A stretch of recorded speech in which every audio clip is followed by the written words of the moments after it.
salaamaaleykum chers téléspectateurs yéen ñi nga xam ne yéen ay bëggee seen émission xam sa dëkk bi ngeen xam ne dañ ko fi teg ak juste pour wan leen richesse su Sénégal tey nag ñu ngi suñu deuxième épisode te suñu épisode bi tey dañuy dem Africa Ranch.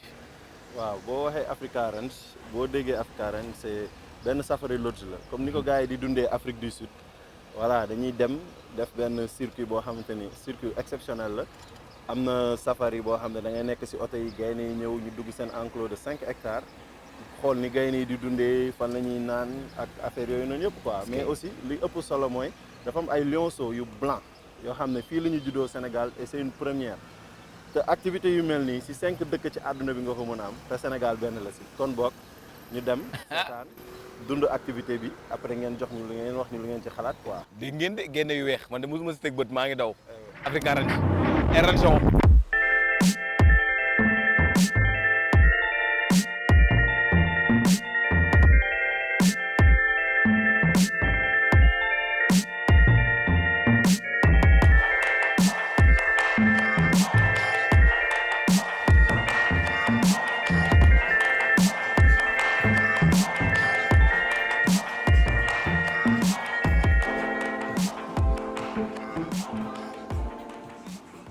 sama gars yi ni ngeen ko gisee yegg si nañ ma leen ko waxoon rek voyager biir Sénégal méttiwul doo jël billet d'avion doo fi nekk di jënd ay visa surtout ngay jël ñëw ba rond point Popenguine nga jël sa gauche ñu ngi ni yegg si nañ lan la ñu xamoon ci zoo da ngay dem gaynde yi nekk fële golo yi nekk fii nga leen di xool ñu nekk ci cage triste fii demeewul noonu de fii da ngay dugg si biir oto gaynde bi ñëw di doxante si côté oto bi yëg ci kaw oto bi nan leen sama gars yi bégee fii looloo fi am tey nag di ngeen ko gisal seen bët ñu ngi nii lu nekk lañ leen di wan.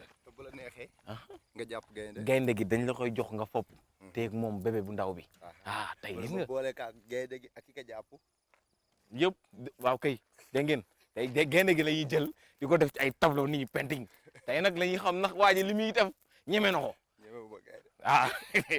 dégg nga gaynde gi da nga koy dund ak moom sama gars yi na leen dem xool lii te ñëwaat ma ne mayonnaise kenn du ko dànk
Je suis le propriétaire du ranch et le projet des lions et des lionceaux, c'est avec Christophe Dering.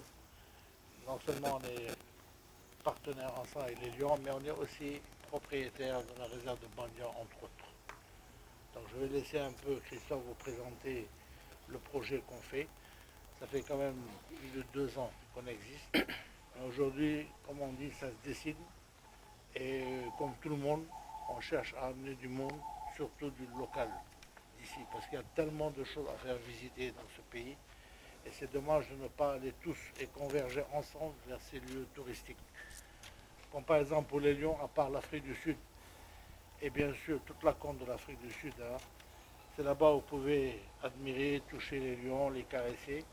Et bien sûr, il y a les grands lions qu'on va visiter tout à l'heure aussi. Vous verrez un peu le concept. Le principe, donc ici, c'est relativement simple. Il y a 40 hectares sur le ranch, dont un enclos de 5 hectares où les grands lions sont en liberté. Okay, ils sont dans une forêt et l'activité consiste à faire un safari dans un véhicule protégé et à voir les lions de manière complètement dans leur état naturel, si vous voulez. La seule chose qu'ils ne peuvent pas faire, les lions, c'est la chasse. Nous avons maintenant un groupe de lions adultes qui nous a donné une portée de ces 3 lionceaux que vous voyez là. Et dans cette deuxième portée, il y a, par chance, nous avons 2 lions blancs. Okay? Donc les lions blancs, c'est tout à fait exceptionnel pour l'Afrique de l'Ouest. C'est le leucisme, ils ne sont pas albinos, ils ne sont pas des albinos, ils sont leucistes, c'est un gène qui fait qu'il leur manque de la mélanine dans le poil, ça leur donne cette couleur blanche. Donc ces lions-là sont destinés à rester sur le ranch et à être observés par les touristes d'assez proche, mais tout en gardant bien sûr une certaine liberté. Donc, il y a ce concept qui est très important pour nous, c'est de laisser la liberté à l'animal de choisir quand on peut s'en approcher ou pas. Voilà, donc au Sénégal, nous essayons avec la réserve de Bandia, avec la réserve de Fatala et avec le ranch, de développer ces activités touristiques vers la faune. Il y a un grand potentiel au Sénégal, mais qui reste à l'état infantile, qui n'est pas encouragé, qui n'est pas vraiment développé. De plus en plus, la population locale s'intéresse à ça. Et ça, c'est un phénomène relativement nouveau qu'on apprécie énormément, d'avoir de plus en plus de locaux qui viennent, qui s'intéressent aux animaux. On est au courant que la presqu'île de Dakar va bientôt être dépourvue de toute zone verte.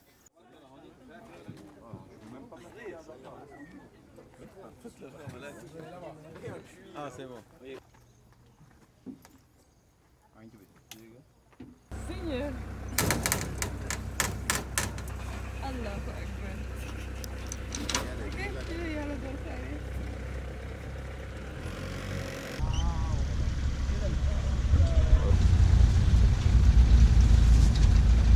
Voilà, foog nga comprendre Madiba. instant bi. Madiba.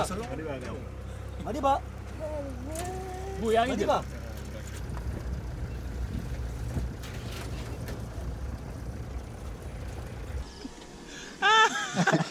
ah gisoo ni mu leen def ñun bu ñu koy jox dañ koy jox ci ragal mais ñu lay jàpp génne yi di ko def nii comprendre nga. di foo ak ñoom di foo ak ñoom di leen wax jëlal du ma la ko jox ak dinaa la ko jox moo tax bi ñuy kaf yow la ñuy kafal. lii moom markal ko du am. markal ko bu fekkee tay Bakir moytu mën na tëb moofu de ah baax la foo jëm nga ne bu la dàq ban ko da ngay lay jege bu taw bu amee. ah oto lay jege nii. moytu de. ñu bañ a jaawale yàpp beeg baaraam.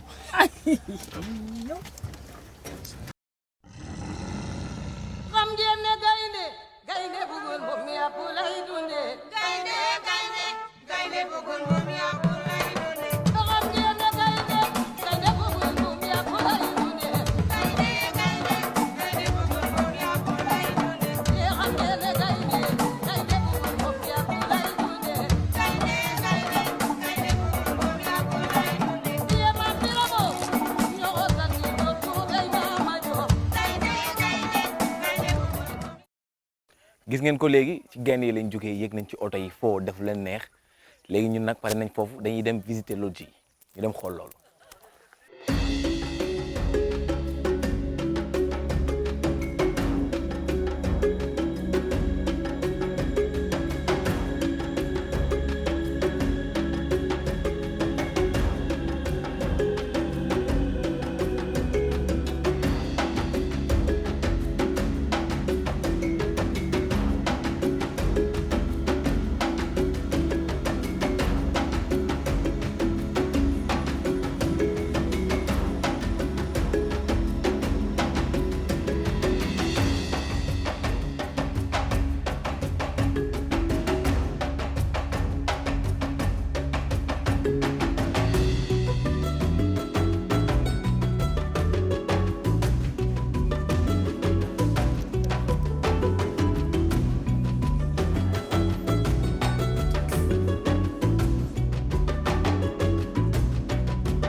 nii ñu ngi nii kontaan mbégte lii si biir Sénégal nga téye gaynde bi nii di foog moom El Hadj ko raay émission bi ngi waaj a jeex dem nañ fu nekk visiter nañ gis nañ ay girafe ay koob ak lu ne mais balaa ñuy tàggoo dafa am benn jeu concours boo xam ne ku gagné dañ koy yóbbaale le jeu c'est très simple Christophe wax na ko sànq la question elle est toute simple pourquoi les lionceaux sont-ils blancs ku ko trouvé rek voyage bi ñëw di ñu topp. waaw comme li Doudou wax résumé nañu journée bi. voilà expérience bu bees la sénégalais xamuñu lii. et ci dëkk yi nga ko mën a def ci àdduna bi bëriwul te ñun am nañ ko fii Sénégal su ngeen gisee aussi safari lodge bi nekk na loo xam ne da ngay nekk sa néeg jaakaarloo ak girafe yi zèbre yi antilope yi am sa piscine privée voilà ay affaires yi ñuy dem Afrique du Sud di ko dund rek mun nañ ko dund fii suñu dëkk Sénégal donc objectif bi mooy xam sa dëkk. dañuy inciter yéen sénégalais yi yéen ñi ñuy seetaan ou bien les étrangers qui vivent au Sénégal ngeen ñëw dund expérience bi fii suñu dëkk jërëjëf. salaamaaleykum ziar naa leen bu baax man la Boubou Design tey dama ñëw ak ATS pour ñu xam suñu dëkk quoi xam sa dëkk di concept bu nga xamante ne nii dafa am important ci képp ku nga xamante ne nii yaa ngi dëkk si dëkk bi parce que da nga war a xam sa dëkk expérience bi ñu am tey neex na trop parce que da nga gis. lu nga xamante ne ni gisoo woon ko lu tax mooy que mën nga gis benn girafe ci télé bi tey nga ñëw gis ko en live ni nga koy gisee noonu dina am wuute dina am kii yu bëri yum lay def quoi ba pare nga gis tamit gaynde yi nga gis tamit gaynde yu ndaw yi nga fopp ko xam nga moo waral ma tax nii karaw quoi mais bon neex na en tout cas neex na quoi neex na trop nga nekk ci biir nature bi di gis yeneen animaux sauvages yi ni ñuy doxalee tout ça quoi. j'aime bien dañoo war a xam suñu dëkk dañoo war a ñëw fii muy Ranch de Bandia pour xam lu bëri parce que lii bëriwul ci Afrique de l'Ouest kon war nañu ñëw profité ñun ñu dëkk Sénégal mu jege ñu ñëw visiter ko di remercier waa ATS di remercier tamit ñi am initiative bi nii fii Sénégal quoi ñu gën ci jàpp ñu gën a ñëw xool parce que ñun lañ ko defal pour ñu mën a ñëw di xool animaux yi quoi am na importance bu baax a baax quoi pour ñu ñëw di xool. Moi, je m'appelle Anouk, je viens de Toulouse et je suis venu spécialement pour faire cette sortie avec ATS, plus spécialement avec Khamsadek. Et vraiment, la sortie, je la conseille à tout le monde. Les lions, ils sont magnifiques. La visite avec les lionceaux, j'ai failli faire une erreur. J'ai failli prendre que la visite avec les lionceaux. Mais heureusement, on m'a convaincu pour faire le safari et vraiment, je le conseille à tout le monde. C'est une formidable expérience. Les lions, ils sont magnifiques, ils sont prestigieux, ils sont vraiment... je ne sais pas comment expliquer. Ils sont majestueux. Voilà, majestueux. Et les autres aussi, ils expliquent très bien. Et c'est une formidable sortie que je conseille à tout le monde, les enfants, en famille, les couples, toutes les couches de la société, vraiment. Et moi, je dis un grand merci à Khamsadek et un grand merci à ATS. Bonjour, man la Bachir, dama jëloon congé pour 1 mois. ñoo tànn ATS pour ñëw visiter xam sama dëkk. mais expérience boo xam ne bu inédite la parce que yéen bu bëri nga xam ne dama ko doon gis fii nii di ko dégg mooy di gis ay lionceaux blancs wala di gis ay girafe wala di gis ay lion en réalité nii si safari loolu noonu ay télé nga ko doon gis wala nga voyagé lu sori damay Afrique du Sud wala dara pour mën ko gis mais expérience da nga koy vivre en live mu nekk sa biir dëkk fii en plus c'est même pas loin de Dakar. ATS mu ngi koy organiser excursion bi c'est bien conditions de transport yi sécurité bi tamit dañ ko siy def nga xam ne da ngay vivre une expérience boo xam ne fii nii boo ko fi amee moom. pour nga am ko feneen tamit day jafe quoi en fait ñu leen di encourager ngeen ñëw ngeen gisal ko seen bopp ngeen vivre ko seen bopp à travers vidéo yi ngeen gis excursion yi naka lañ ko defee en safari c'était vraiment bien c'était super.